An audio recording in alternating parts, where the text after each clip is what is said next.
rockets say they are closing in on the last rebel stronghold in Idlib. Idlib has been the focus of attacks since the start of December, and the UN estimates more than 50,000 people have been forced from their homes.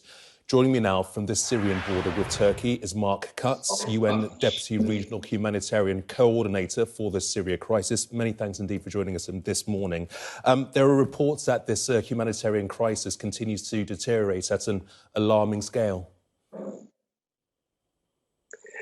Well, we're seeing hundreds of thousands of people on the move at the moment. It's a truly horrific situation. Most of these people who are moving are women and children and elderly people. This is a huge exodus. There's been about 600,000 people in the last 2 months who fled their homes.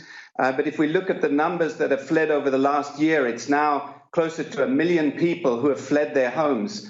So just at a time when, we were hoping to see a de-escalation of the situation, we're seeing the complete opposite. The situation has just been getting worse and worse every day.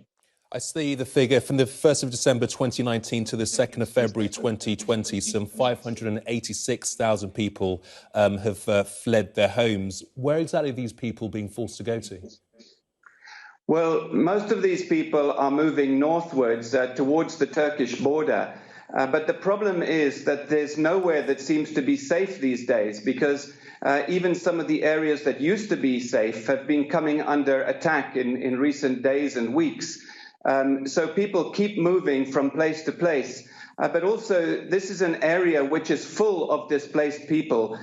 People from many different parts of Syria fled to the northwest over the last 8 years of this war.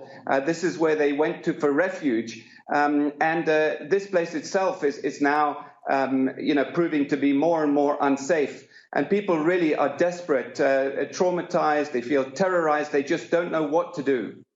And some 200,000 children and their families have also been forced to flee their homes. I'm interested to know what conditions they are currently in and what your teams are met with, your teams who are there on the ground. Well, some of them are living now in tents. It's cold weather, it's the rainy season, so sometimes you see people living in flooded areas in the mud, horrible conditions.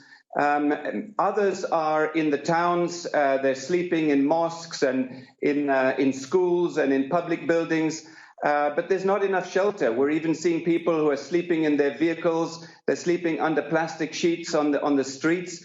We do have a massive aid operation underway, but there's an urgent need to scale up this operation. Can the aid operation continue under the constant toll of the airstrikes?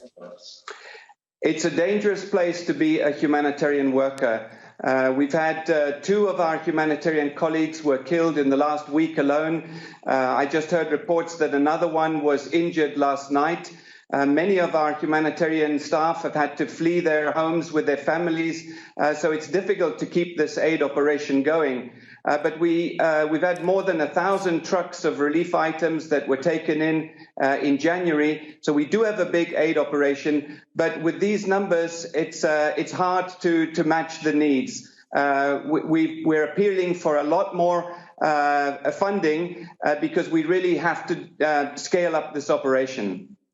OK, Mark Cutts, really appreciate you talking to me this morning. Thank you for your time and the very best of luck to yourself and your teams on the ground as well. Thank you.